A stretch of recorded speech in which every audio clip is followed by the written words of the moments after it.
j'ai vu les merveilles de mon Dieu. Il a détruit les...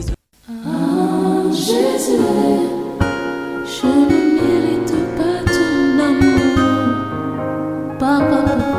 Ah, Jésus. Du haut de cette chair, je vous ai parlé plusieurs façons par lesquelles le réveil a été détruit. Comment le sommeil spirituel s'est introduit. Jésus, ah, Jésus, qui peut comprendre cet amour qu'il y a entre toi et moi. Avoir, parle avec le Seigneur, recommande tes instants et dis-lui merci. Dis-lui merci pour ce qu'il a fait dans ta vie. Recommande aussi l'homme de Dieu entre les mains du Seigneur. Je prie que Dieu l'utilise puissamment ce matin pour te parler.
Je répondrai de mon esprit sur toute chair.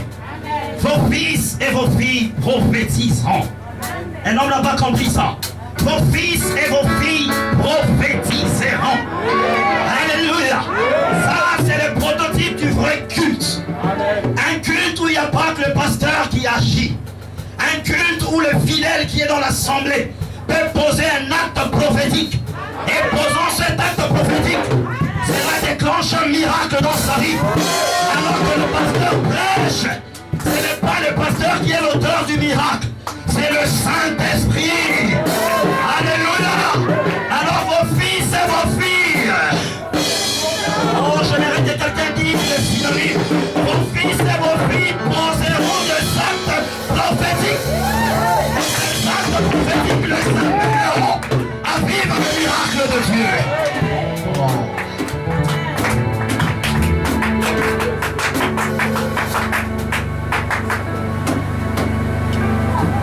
J'ai envie de parler. J'ai aussi envie de prêcher. J'ai aussi envie d'enseigner. Oracle de l'Éternel. Oh, merci. Très rapidement, nous allons lire quelques textes, quelques versets qui vont nous aider. Nous sommes debout en respect à la parole de Dieu.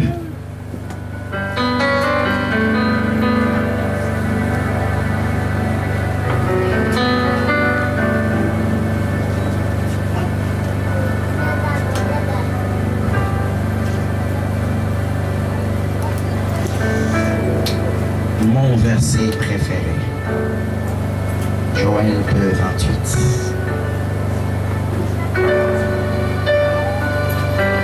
Après cela, je répondrai de mon esprit sur toute chair, vos fils et vos filles prophétiseront, vos vieillards auront de songes, et vos jeunes gens auront de visions. 29, même sur les serviteurs et sur les servantes, dans ce jour, je répandrai mon esprit. Je ferai paraître de prodiges dans le ciel et sur la terre, du sang, du feu, de la colombe de fumée. Très rapidement, Ézéchiel chapitre 47.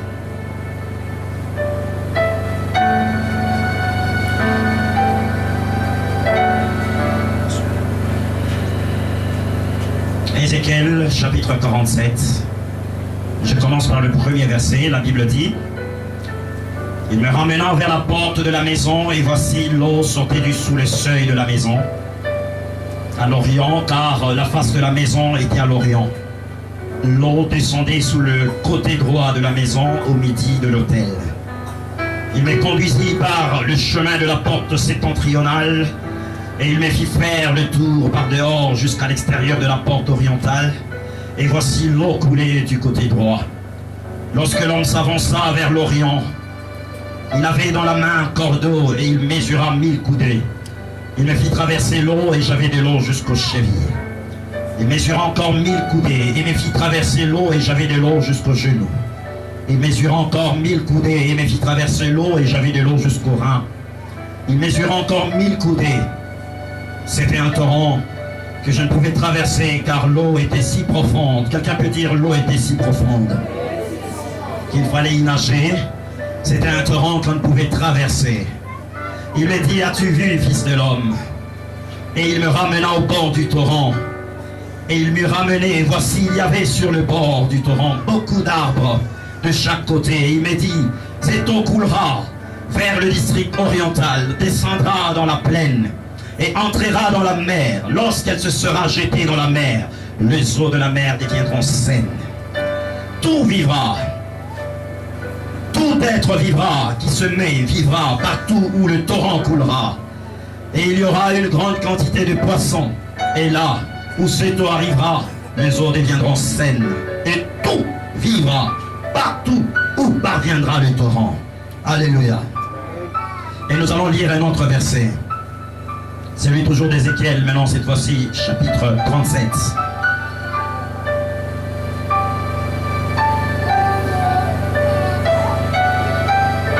Je commence par le premier verset. La Bible dit: la main de l'Éternel est sur moi, et l'Éternel me transporta en esprit et me déposa dans le milieu d'une vallée remplie d'ossements. Il me fit passer auprès d'eux tout autour, et voici, ils étaient fort nombreux à la surface de la vallée, et ils étaient complètement secs. Il me dit: fils de l'homme, ces eaux pourront-ils revivre? Je répondis: Seigneur éternel, tu le sais.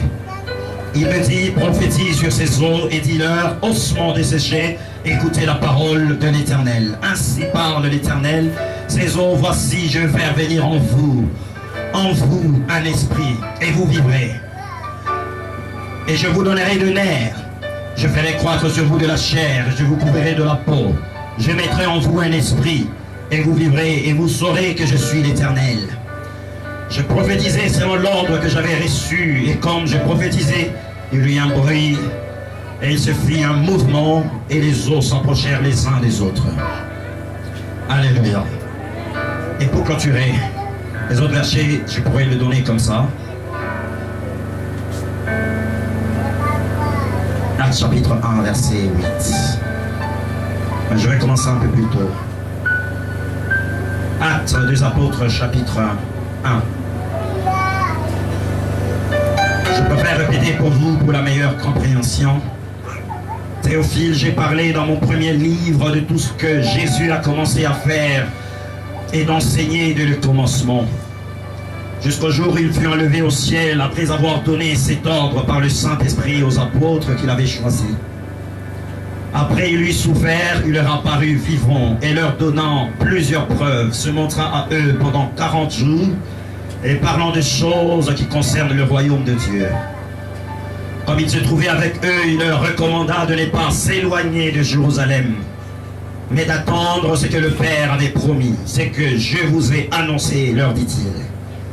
Car Jean a baptisé d'eau, mais vous, dans peu de jours, vous serez baptisés du Saint-Esprit. Alors les apôtres réunis lui demandèrent: Seigneur, Seigneur, j'aime bien le verset 6 parce que Jésus leur a recadré. Il leur a dit que ce n'était pas le temps de savoir quand le rétablissement du royaume d'Israël. Alors les apôtres se réunirent et lui demandèrent: Seigneur, est-ce qu'en ce temps que tu rétabliras le royaume d'Israël? Il leur répondit: ce n'est pas votre affaire. Ce n'est pas votre affaire. Ils leur répondirent: ce n'est pas à vous de connaître le temps ou le moment que le Père a fixé de sa propre autorité, mais vous recevrez une puissance. le Saint-Esprit survenant sur vous, et vous serez mes témoins. Alléluia. Vous connaissez la suite parce que j'ai déjà eu à parler de ça. Et nous acclamons très fort avec conviction le Saint-Esprit. Merci. Que Dieu vous bénisse. Que Dieu vous comble. Je suis dans la joie ce matin. Très bonne fête de la Pentecôte, qui est vraiment le fait qui font de nous, les enfants de Dieu, des hommes de valeur, qui sont de fait, qui font de nous, les enfants de Dieu, les hommes considérés dans ce monde. Alléluia. Ce matin, j'aimerais parler sur quelque chose, la génération de l'esprit.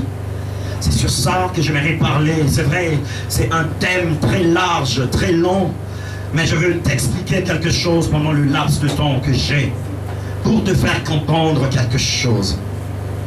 Bien-aimé dans le Seigneur, après qu'il y ait eu le réveil, après le temps où la première église qu'on a appelée l'église primitive, mais qui est l'église qui a vécu l'authenticité de la puissance de Dieu. Bien-aimé dans le Seigneur, il y a eu un grand réveil, un grand sommeil spirituel qui s'est installé. Ce grand sommeil spirituel qui s'est installé a fait qu'on a transformé l'église en une vaste administration, a fait qu'on a transformé l'église en une vaste ONG où les gens devaient se rassembler pour se soutenir socialement, où les gens devaient se rassembler pour se soutenir dans le problème de la vie et se venir en aide les uns des autres au travers de mécanismes humains. Or, à l'idée même de la création de l'église qui était née dans une chambre haute à Jérusalem, réunie au nombre de 120, Marie, la mère de Jésus, faisait partie de ce nombre. Ils étaient réunis et Jésus leur a donné une grande recommandation en disant: ne quittez pas Jérusalem. L'église est née par le Saint-Esprit, qui veut dire il est monté et il est encore descendu. C'est le même qui est monté, c'est le même qui est descendu. Il parlait du Saint-Esprit. Il parlait du Saint-Esprit. Alors il ne fallait pas qu'il fasse quoi que ce soit avant que le Saint-Esprit ne descende. Le Saint-Esprit, lui qui est Dieu, le Saint-Esprit qui n'est pas une force, qui n'est pas une puissance, mais le Saint-Esprit qui est une personne, le Saint-Esprit qui est Dieu. Nous n'avons pas à confondre le Saint-Esprit à une force ou une puissance quelconque. Le Saint-Esprit, c'est Dieu lui-même. Alléluia. Alors il leur a recommandé de ne pas quitter Jérusalem. Et vous savez, bien-aimés dans le Seigneur, lorsque le Saint-Esprit est descendu, par rapport à la promesse que Joël avait donnée, que dans le dernier temps, je répandrai de mon esprit sur toute chair. Vous savez, le Saint-Esprit a toujours été là.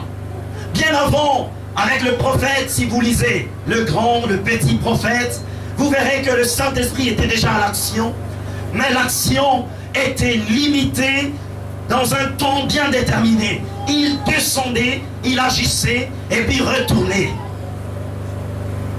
Il ne pouvait pas habiter en nous. Il descendait et agissait et retournait. Voilà pourquoi Pierre est en train de dire dans 1 Pierre chapitre 1 verset 10, il dit: le prophète qui ont prophétisé touchant à la grâce qui nous était réservée ont fait de ce salut l'objet de leur recherche et de leur investigation. Pourquoi? Parce qu'ils voyaient qu'il y avait un temps où le Saint-Esprit ne devait pas descendre comme un simple visiteur, mais il devait descendre, vivre avec les chrétiens éternellement, comme Paul ou l'apôtre Paul a dit, que nous sommes le temple du Saint-Esprit. Alors, bien-aimés dans le Seigneur, le réveil, après que le Saint-Esprit soit descendu, a été facilement perdu. L'organisation n'est pas une mauvaise chose à l'Église. La structuration n'est pas une mauvaise chose à l'Église. Ce sont des choses qui font que nous soyons des gens structurés, organisés, même parce qu'une société doit s'organiser. Alors, aujourd'hui, l'organisation est en train de gagner du terrain à la place du Saint-Esprit. Et c'était ça qui a fait qu'on a commencé à... Là où le Saint-Esprit devait parler, les hommes, avec leur intelligence humaine, pouvaient prendre des décisions. Or, vous savez, ça, je verrai ce que tu notes. Quelque chose qui attriste le Saint-Esprit, c'est avoir un chrétien aller dans une orientation qui n'est pas celle du Saint-Esprit. Ça l'attriste. Et c'est comme ça que le réveil a été tué. C'est comme ça que le réveil a été détruit.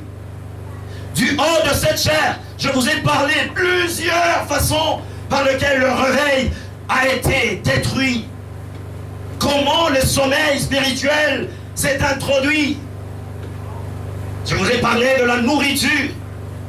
Lorsque on commence à manger, à boire sans discernement, le diable en fout la nourriture afin de détruire les hommes et de plonger un sommeil spirituel. Le diable peut détruire un réveil spirituel en enterrant des fétiches, des histoires au milieu des enfants de Dieu. Et le diable peut également détruire le réveil en créant de zizanie, de calomnie au milieu des enfants de Dieu. Et ces choses font que le Saint-Esprit s'attriste et il se retire. Et voilà pourquoi le sommeil a été plongé dans l'Église. Et bien aimé dans le Seigneur, pour la petite histoire, il y a eu des hommes, des femmes qui ont regardé, qui se sont référés à la première Église et qui se sont rebellés contre l'Église catholique qui avait déjà gagné du terrain, où les gens faisaient de l'église, aller dimanche le matin, c'était comme un luxe. Papa et maman, nous devons aller à l'église, bien habillés. On sort l'habit le plus beau du garde-robe. Et cet habit-là, on va. Donc l'église a été réduite en un simple rendez-vous, ou un simple rassemblement des hommes qui se rassemblaient juste avec des rites. Et vous savez, bien aimé dans le Seigneur, Dieu n'est pas dans toutes ces choses. Pourquoi? Parce que le Saint-Esprit demeure en l'homme lorsque on le consulte. C'est lui qui dirige notre vie, c'est lui qui décide. Paul dit, ce n'est plus moi qui vis, mais c'est Christ qui vit en moi. C'est que je ne décide plus avant de prendre n'importe quelle décision. C'est le Saint-Esprit qui décidera. C'est le Saint-Esprit qui m'orientera. Comment le Saint-Esprit a quitté les églises? Les pasteurs ont pris la place du Saint-Esprit. Un pasteur ne peut pas se décider à lui-même. Un pasteur ne peut pas se faire inviter comme ça sans que le Saint-Esprit ne soit d'accord. Un pasteur ne peut pas placer les modérateurs et les prédicateurs par lui-même. Il doit consulter le patron de l'œuvre et lui poser la question: qu'est-ce que tu veux qu'on fasse? Qui tu veux qu'on mette dans le moindre et les amples détails? Et c'est lui, le Saint-Esprit, qui décide surtout à chaque pas, à chaque minute, à chaque seconde. Et bien aimé dans le Seigneur, quand le Saint-Esprit ne voit pas sa place dans une église, ne voit pas sa place dans la vie d'une personne, il se retire. Il est d'abord, premièrement, attristé. Et lorsqu'il est attristé, un moment, il se retire de l'âme. Et voilà comment nous nous sommes plongés dans le sommeil spirituel. John Wesley, il se levait, a créé ce qu'on appelle le protestantisme. Protestant veut dire protester. Il se rébellait contre le système établi du catholicisme et a établi ce qu'on appelle l'église protestante. Et l'église protestante, bien aimée dans le Seigneur, a commencé à améliorer les choses. Il voulait rétablir la présence de Dieu qui existait dans la première église. Et vous savez, bien aimé dans le Seigneur, il a été traité de tout le mot de rebelle. Mais j'aimerais dire à quelqu'un qu'on parle d'une rébellion auprès des hommes, mais d'une obéissance auprès de Dieu. Parce que la volonté de Dieu vaut mieux que la volonté des hommes. Que tous soient contre moi, mais que le Saint-Esprit m'acclame. Peu importe, de toutes les manières, les décisions du Saint-Esprit n'ont toujours pas été forcément populaires. Certes, ce sont des décisions impopulaires, mais qui, à la longue, on te donnera raison. Voilà pourquoi nous ne voulons pas dire à l'Église, c'est la démocratie. Voter la loi de la majorité. Non! À l'Église, ce n'est pas la loi de la majorité. À l'Église, c'est le Saint-Esprit.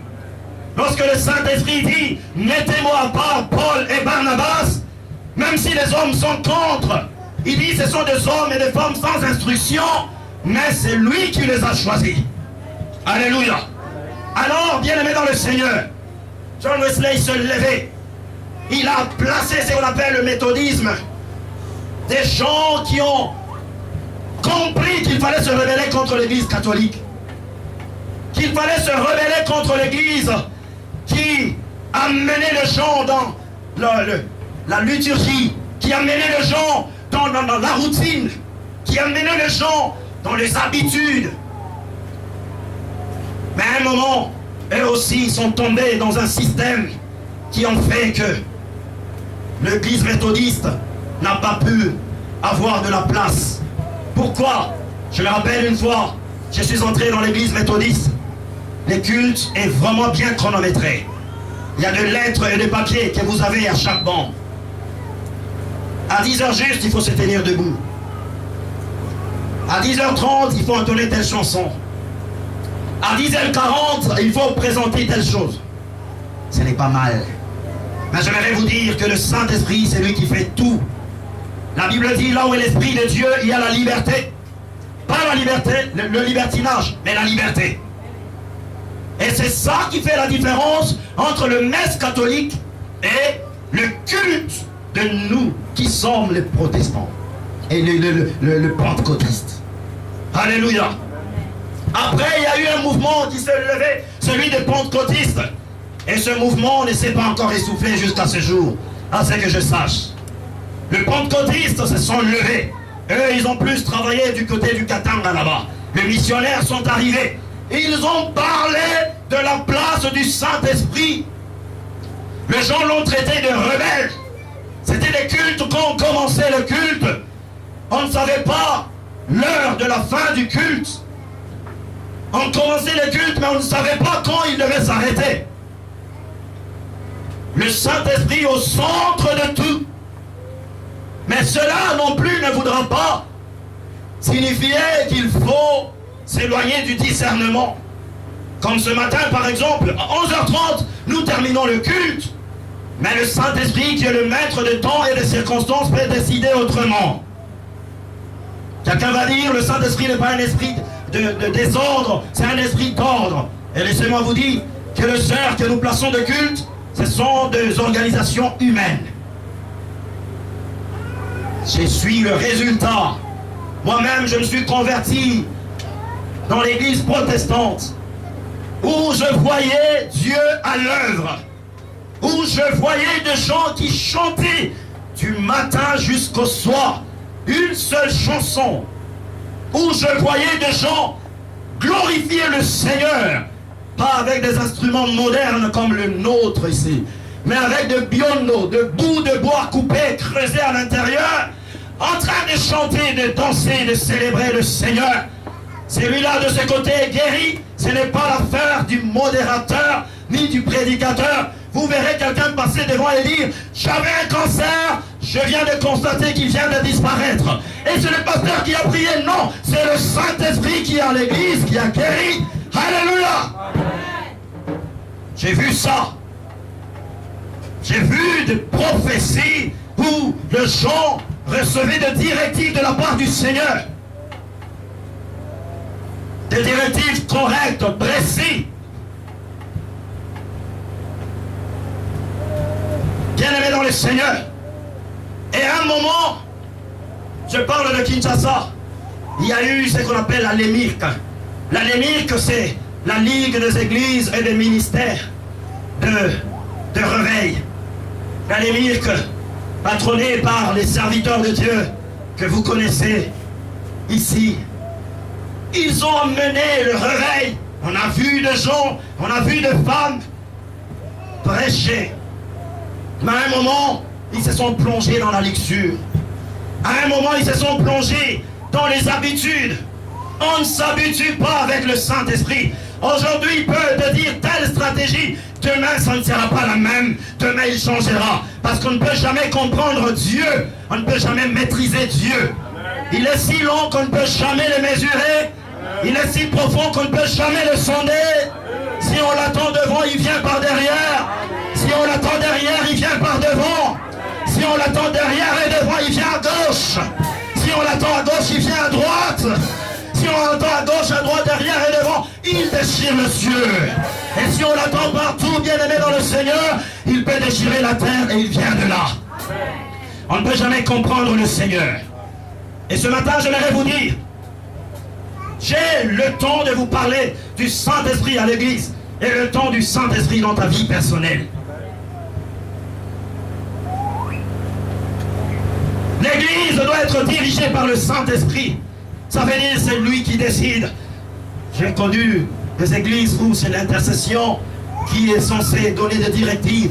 On convoque le pasteur pour le culte de dimanche. Et puis après, pasteur, il y a tel message. Voilà ce que le Seigneur a dit. Le pasteur ayant le don de l'esprit, parce que généralement le pasteur, moi je me rappelle quand je n'avais pas le don d'interprétation de langue, je l'ai demandé au Seigneur, parce que je disais, Seigneur, alors que les gens sont en train de parler en langue, j'ai besoin d'avoir le don d'interprétation de langue. Je me rappelle ce jour-là, le Seigneur a exaucé ma prière. J'ai prié dans un jeûne de 3 jours. Et au milieu de la nuit, maintenant, je voyais une vision nocturne. Et je voyais un homme habillé en blanc. Et cet homme-là, quand il avançait vers moi, j'ai tremblé, j'avais peur. Il avait vraiment un aspect que je n'arrivais pas à comprendre. Son visage rayonnait et l'éclat de ses habits, je n'arrivais pas à comparer. Et alors, il me parlait dans une langue que je n'avais jamais connue. Et quand il me parlait, bien aimé, j'entendais ce qu'il me disait et je ne connaissais pas la langue. Et de ce jour-là, le Seigneur a libéré en moi le temps du parler de quoi? De l'interprétation de langue. Donc, pour dire, le pasteur est censé avoir plusieurs grâces et plusieurs dons, plusieurs attributions. Et comme par exemple l'école de Young Ishko qui dit, moi je ne crois pas simplement au don de l'esprit, mais je crois que lorsque quelqu'un a le Saint-Esprit, lorsque Dieu veut l'utiliser par la sagesse, il agit par la sagesse. Lorsque Dieu veut l'utiliser par la prophétie, il agit par la prophétie. Ça, c'est son école. Nous n'avons pas créé des discordes sur des choses qui ne vont rien aider. Mais tout ce que nous avons de commun et ce qui nous unit est plus fort que ce qui peut nous diviser. C'est-à-dire le Saint-Esprit, c'est lui qui agit, c'est lui qui opère tout en tous. Alléluia. C'est lui qui travaille dans la vie de l'homme. C'est lui qui travaille dans la vie de l'Église. Bien aimé dans le Seigneur, même dans nos cultes, jadis, on ne pouvait jamais passer du temps sans dire ton bel et la molimo mon santu, afin qu'il descende, qu'il vienne diriger nos pas, qu'il vienne nous conduire, qu'il vienne nous orienter. Parce que c'est lui dont la promesse a dit, dans le dernier temps, je répandrai de mon esprit. Le dernier temps, ce n'est plus demain. Le dernier temps, c'est aujourd'hui. Toi et moi, nous devons recevoir le Saint-Esprit, afin de ne pas vivre dans la vie ordinaire, mais de vivre dans une vie extraordinaire. Parce que le Saint-Esprit est déjà dans nos murs. Si tu ouvrais ta vie, il viendra pour t'arroser. Comme une terre desséchée, il viendra arroser ta vie. Et tu sentiras que ce n'est plus toi qui sers le Seigneur, mais c'est le Saint-Esprit qui sert en toi. Ce n'est plus toi qui prêches, mais c'est le Saint-Esprit qui prêchera en toi. Bien-aimé dans le Seigneur, l'Église doit comprendre qu'elle est incapable par elle-même et dire que seul le Saint-Esprit peut nous rendre capables. À chaque fois que je dois prêcher, j'ai peur.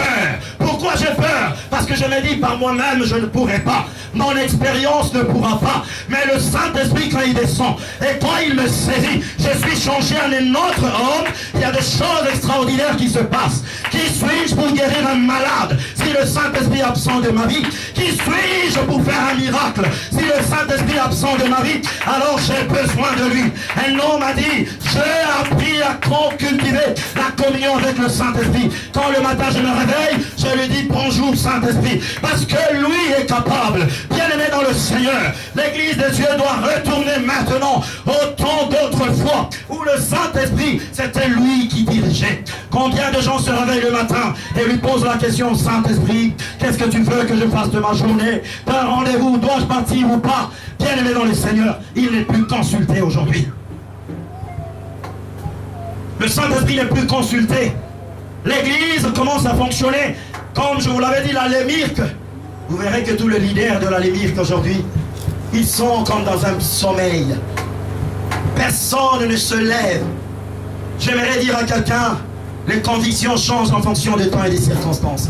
Mais le Saint-Esprit, quand tu l'as, quel que soit le temps, quelles que soient les circonstances, il sera avec toi.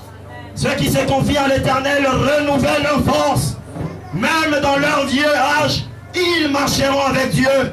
Ils marcheront avec puissance. J'ai vu des hommes atteignant 100 ans, 120 ans, avec une canne, mais prêchant l'évangile. Les gens se convertissent, les gens changent de vie. Pourquoi? Parce que le Saint-Esprit en eux a rendu capables les œuvres de Dieu.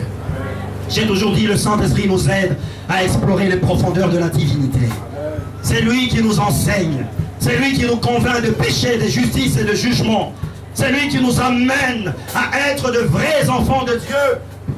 Sans le Saint-Esprit, tu vas faire des histoires. Sans le Saint-Esprit, tu vas faire de dégâts. Sans le Saint-Esprit, tu vas faire de dégâts. Et nous ne sommes pas là pour prêcher sur le Saint-Esprit seulement aujourd'hui, bien-aimés dans le Seigneur, ou la semaine de la Pentecôte. Mais nous sommes là pour prêcher sur le Saint-Esprit à chaque instant, chaque minute. C'est une affaire de tout le jour.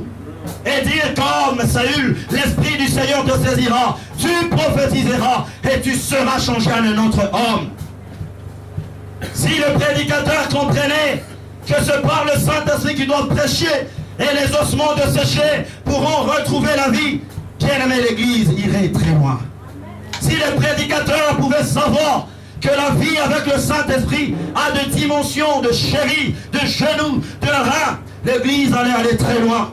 Aujourd'hui, nous avons des gens, oui, qui ont reçu le Saint-Esprit, mais ils n'ont pas appris à aller plus loin, à entrer dans les eaux profondes, à entrer dans des dimensions supérieures. Bien-aimés dans le Seigneur, oui, le Saint-Esprit nous aide à aller plus loin avec Dieu, à découvrir que Dieu est infiniment grand, que si aujourd'hui Dieu fait telle dimension dans ta vie, demain il peut en faire de nouveau. Demain il peut en faire de nouveau. J'aimerais dire que le Saint-Esprit va diriger notre Église. Le Saint-Esprit dirige notre Église. Le Saint-Esprit va nous transporter dans la gloire. Je vous l'avais dit en ce lieu, les gens se convertiront. Les gens se convertissent. Je vous avais dit en ce lieu, les gens guériront de leur maladie. Parce que le don de l'Esprit va agir en ce lieu. Le don de l'Esprit va ressusciter les morts en ce lieu. Le don de l'Esprit va guérir les malades en ce lieu. Prophétiser, parce que le Saint-Esprit n'appartient plus au passé, il est d'actualité. Alléluia. Voilà ce que nous voulons, que le Saint-Esprit se lève.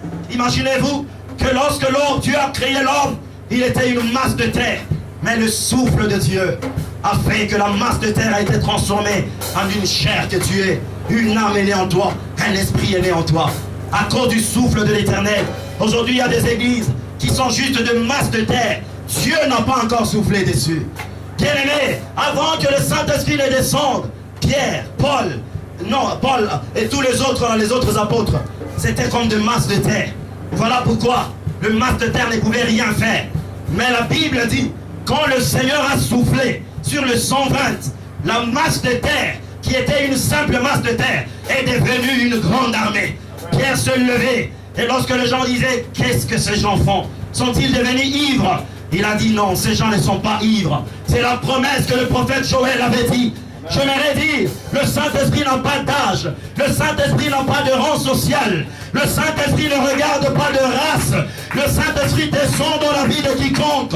Ouvre sa porte. Le Saint-Esprit veut marcher avec le serviteur, avec le servante, avec le jeune, avec le vieux. Je connais une jeune sœur, remplie du Saint-Esprit. Un homme la drague en route. Elle l'arrête, commence à lui parler de Jésus. Et puis après, elle lui dit, agenouille-toi, je vais prier pour toi. L'homme s'est agenouillé, elle prie, le démon part. L'homme commence à s'agiter au milieu de la nuit, et au milieu de la journée. Et les gens le regardaient comme ça. Elle prie pour la délivrance. Et puis après, l'homme se tient debout. Il prend les coordonnées. Et après, l'homme devient un vrai serviteur de Dieu. J'aimerais vous dire, le Saint-Esprit veut travailler encore au sein de l'Église. J'aimerais vous dire que Dieu a besoin de souffler encore dans son Église. L'apôtre Paul posait la question, si les gens se convertissent, il disait, est-ce que avez-vous reçu le Saint-Esprit? Non, nous n'avons même pas entendu parler. Alléluia. Par imposition de main, les gens recevaient le Saint-Esprit. Par des services dans une église, par des prières fortes, les gens recevaient le Saint-Esprit. Et les gens pouvaient aller plus loin avec Dieu. Oh bien-aimés, il n'y a pas de département à l'église qui doivent fonctionner par eux-mêmes. Tous les départements doivent fonctionner avec le Saint-Esprit. Il n'y a pas de départements qui sont moins spirituels et d'autres qui sont plus spirituels comme l'intercession. Même la chorale, même la technique, même le protocole, si tout le monde le fait, selon la puissance du Saint-Esprit, l'Église va monter dans la gloire de Dieu. Alléluia.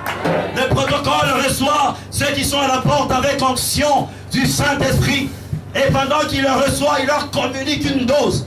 Ils s'assoient sur la chaise. Ils reçoivent une louange, une adoration d'une chorale remplie du Saint-Esprit. Encore une dose s'ajoute. Et bien après la prédication, une autre dose s'ajoute. Après le modérateur, une autre dose s'ajoute. Et les gens se convertissent en cascade. Parce que le Saint-Esprit est à l'œuvre dans la vie de l'Église. Mais aujourd'hui, il y a des départements qu'on estime départements où il faut être spirituel. Mais les autres, on est normal. On n'a même pas le temps de prier. On n'a même pas le temps de jeûner. On n'a même pas le temps de chercher Dieu. J'aimerais vous dire, bien-aimés dans le Seigneur, le réveil que Dieu a donné en ce temps de la fin ne s'arrêtera pas. S'il y a des gens qui voudront l'éteindre, il y aura un faible reste qui va se lever, qui va dire, nous servirons le Seigneur. Alléluia. Nous ne trahirons pas la race des élus. Nous servirons encore avec force parce que le Saint-Esprit est là. Alléluia. Cette promesse est pour vous, pour vos enfants, pour tous ceux qui sont trop loin. Un aussi grand nombre que le Seigneur les appellera. Je crois que Dieu t'a appelé. Et je crois qu'il va te coindre de sa puissance. Et je crois que le Saint-Esprit va descendre sur toi. Et tu vas faire des choses extraordinaires. Des choses que l'œil n'a jamais vues. Des choses que l'oreille n'a jamais entendues. Des choses qui ne sont jamais montées au cœur de l'homme. J'ai toujours dit, quand les hommes ne sont pas étonnés, ce n'est pas Dieu qui agit. Dieu, même quand il agit, des choses qui se sont passées, mais quand il le refait à nouveau, il le refait avec une dimension nouvelle, avec une dimension supérieure. C'est la même Bible qu'on prêche depuis des années, mais on la prêche avec une onction nouvelle. L'onction attribue encore une nouvelle dimension à cette parole. Je vais dire ce matin, arrête de conduire ta vie seule. Et j'aimerais dire à l'Église, nous devons chercher l'onction de Dieu. Nous devons rester à Jérusalem. Ça veut dire ne pas s'éloigner sur les choses du monde, mais se dire, je reste dans la présence de Dieu afin que l'huile, afin que la promesse descende. Et quand la promesse va descendre, tu verras que ce qui était impossible deviendra possible. Tu verras que ce qui était difficile sera facile. Tu verras que le Saint-Esprit va commencer à dire en toi, Pierre qui était un peu heureux, mais la Bible dit, il a prêché, il y a eu 3000 âmes qui se sont converties. Pourquoi? Parce que ce n'était plus lui, mais c'était le Saint-Esprit qui agissait en lui.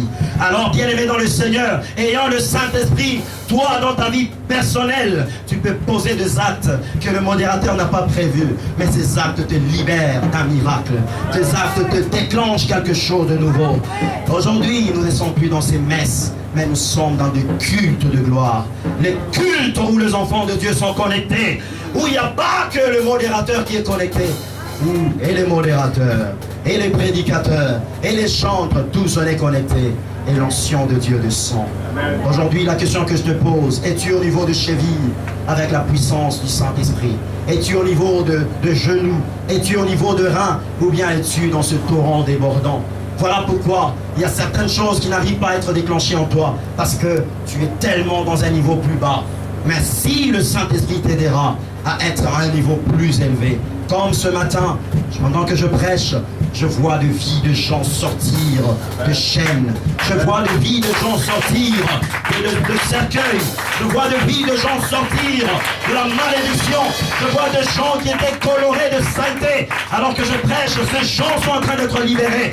Oui, ce n'est pas moi, c'est le Saint-Esprit qui agit. Et celui qui est présent ce matin. Oui, dans notre église, désormais, ce ne sera plus une église froide. Ce ne sera plus une église où nous venons, nous prions, nous rentrons. Ce sera une église où les gens verront de révélations. Les gens verront de miracles. Oui, je me rappelle un mercredi ici, malheureusement je n'ai pas retenu la date. C'est un jour où on a prié. Oui, la présence du Saint-Esprit était descendue ici. Je voyais Karen prophétiser, je voyais des frères prophétiser, les gens se tenaient par le main, les gens parlaient en langue, les gens prophétisaient librement, parce que le Saint-Esprit est là. Quand le Saint-Esprit est là, tu n'as pas le temps de calomnier. Tu n'as pas le temps de parler des petites choses. Il te convainc de péché, de justice et de jugement. Quand le Saint-Esprit est là, il t'amène dans la gloire. Quand le Saint-Esprit est là, il te montre les stratégies. Quand le Saint-Esprit est là, tu ne t'attendras pas. Quand le Saint-Esprit est là, il t'aide. Jésus.